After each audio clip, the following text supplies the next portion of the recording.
Guys, magluluto kami ngayon. Ang aming ulam sa tanghali, ito yung aming simpleng lomi. Yan, maglagay tayo.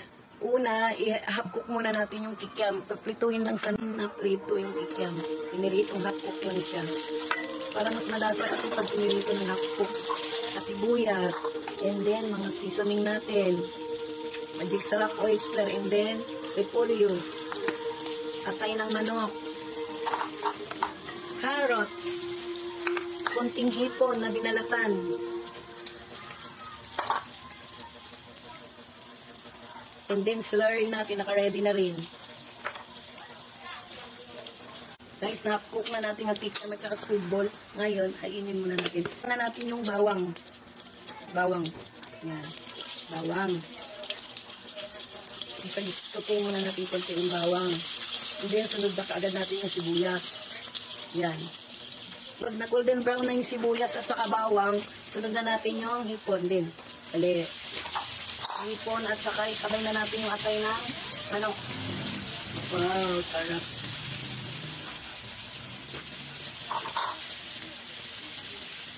Higyan natin yung carrots kasi medyo matigas siya, guys. I-mix na natin yung ating oyster sauce.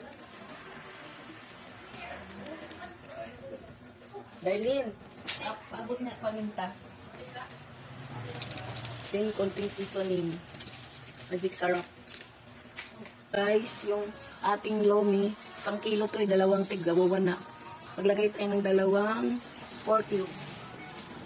Pampalasa ng tubig kasi kulang.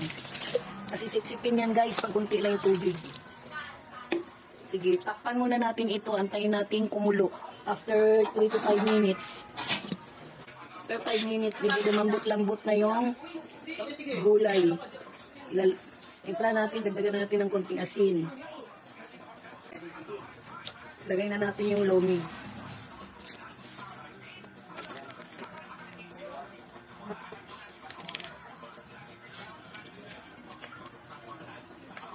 Nadurog man sa kahugas.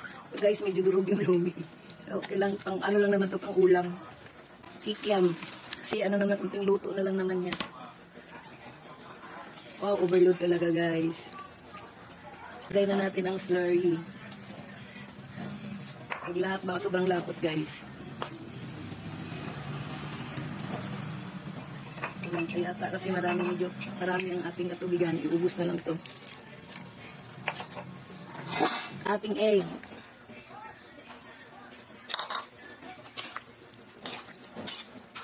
Wow, overload na overload sa sahog. Ang ating ulam sa pananghalian, guys. Special na lomi. And dagdagan na lang natin konting seasoning para pampabango lang to, guys, at saka panlasa. Takpan lang natin ang ilang segundo, hindi na inin na. Para mag-taste test na tayo. Guys, luto na. Oras na ng tikiman. Wow, ang sarap. Overload sa toppings, guys. Ang aming simpleng lomi. Ulam namin ito ngayon sa pananghalian. Wow, ang sarap. Tutong ba? Ang init. Sarap.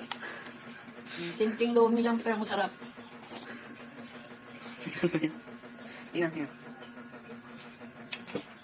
Masarap na lomi overload.